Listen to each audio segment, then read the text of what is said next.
But when the magic hour from midnight to dawn. Let me introduce my cat. She slunk in one day and stayed. I tried to find the owner, but there was no response to my note prominently displayed on a notice board at the village shops. Half of me hoped that there was no owner, and the other half tried very hard to ignore her, pretending she does not exist, telling her to leave. To show her I mean what I'm saying, I took her to the local vet shop. A kind man Harry is. He always finds a good home for stray dogs and cats. He said to me, "She's a calico cat, a female, and do you know that the majority of calico cats are females? She's a beautiful, very young, and if you really don't want her, I will keep her myself." A tangible, awkward moment of silence could be felt in the shop. I had to make a decision now or never.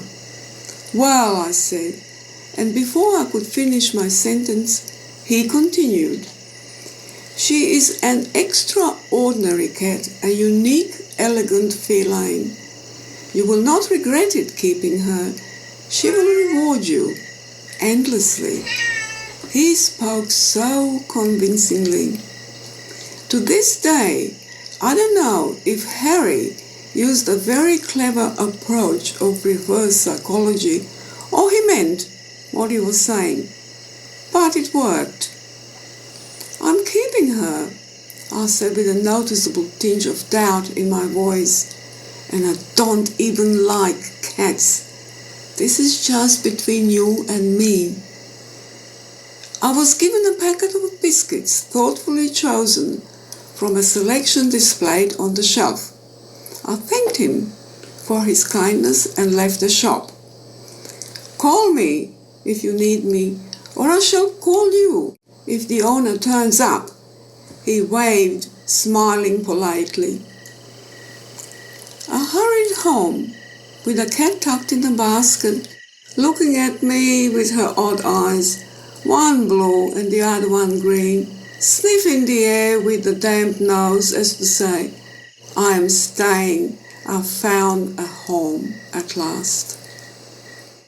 So she came home, and now I have to learn to live with a cat.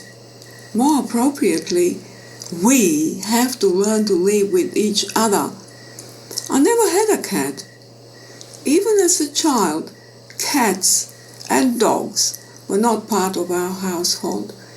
We lived in apartments, and although Felix, the cat next door, came to visit, he vanished soon, never to be seen again. Now, I have a cat that for some unknown reason has chosen me to live with. I am set in my ways. My life is orderly, and I struggle for days on end, not knowing what to do. Surely she likes water in her bowl to be fresh, I told myself. I thought, biscuits in the milk are nice to eat, but when I gave her an expensive cat food I bought in the local supermarket, she turned her nose up in disgust. The cat irritates me, and in frustration I drink more coffee. Let me tell you what she does. She purrs a lot, a new noise in the house. She rubs herself against my legs, a new experience for me, and I'm not too sure if I like it. I had to add an extra note on the fridge, a reminder to buy some liver next time I'm at the butcher shop. She's very affectionate, too affectionate, I complained to the neighbor over the fence. She licks herself all the time with occasional sneeze that makes me hold my breath. She yawns, and that makes me yawn. She sleeps a lot during the day and she ignores the occasional visit from a garden mouse but lets him know that she is now in residence and here to stay. In time, I learn her needs are few: some dry biscuits, a bowl of milk, and a bowl of water on the floor in the laundry, and one in the garden under the orange tree. She loves the garden and quickly establishes her boundaries. The garden residents accept her and her rules without a question.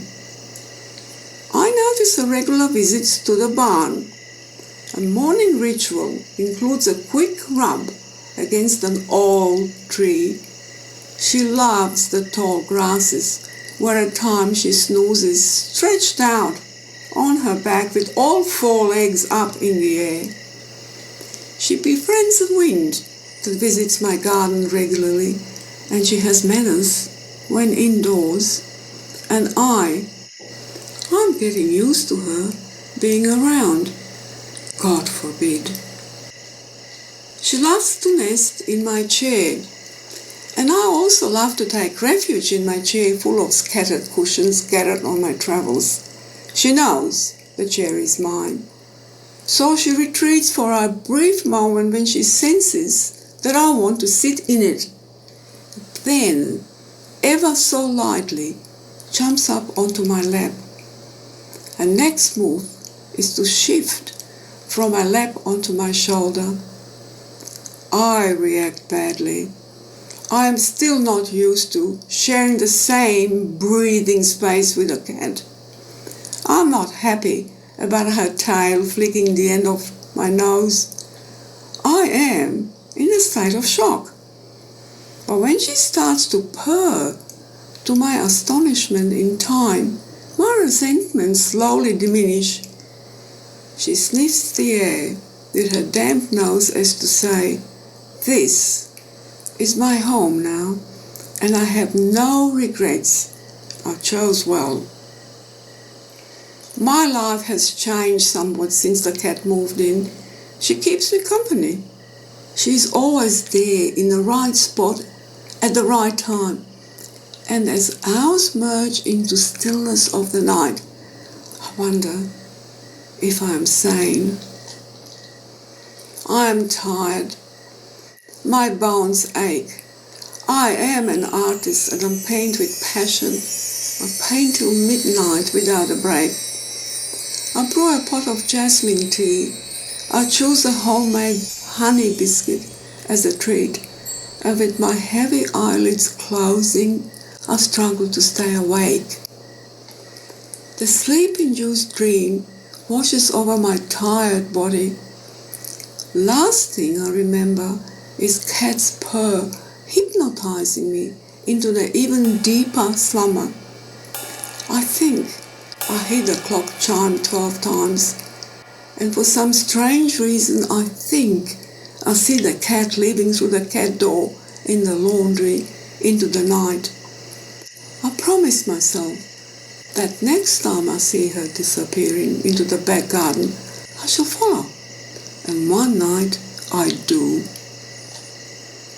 I step into the garden following the cat gingerly. I step into a warm night, and what I see renders me speechless. The cat leads me into the night world inspired by the awakened thoughts and visions stored in the subconscious mind. I am sure I am under the spell where my imagination bursts into choreographed, by my cat, dreamlike images, brilliant colors and shapes I have never seen before, where weird and wonderful is accepted as norm and no questions are asked. If suddenly you see a fish fly through the sky, where dewdrops shimmer, reflecting prismatic shards of light, sparkling in their nakedness, where the scent of orange blossoms opiate the mind, where crickets sing in harmony and frogs pay homage to the moon above, where impossible is possible and where nothing Nothing seems to be out of place. Do I dare awake and face reality? The visits to my garden with a cat in tow, between the magic hours from midnight to dawn, are full of unbelievable, fascinating moments. But the chaotic madness I see has a superbly tuned sense of order. I can't wait to pick up a brush and start a new canvas, randomly pouring chosen colours of a rainbow I see at times arching in the sky. I can't wait to open my tubes and jars of brilliant pigments, to apply first brushstroke suggestive of a conception taking place. My imagination is at work, guarded by my cat's narrative. The beginning of a creative journey has begun. Cat needs are few, but rewards I accept in return are intrinsic to the work I do. Naive expressionism is the name I like to use, and she, Cat, has a name, Calico, and she's here to stay, the wise cat with odd eyes, one blue and the other one green.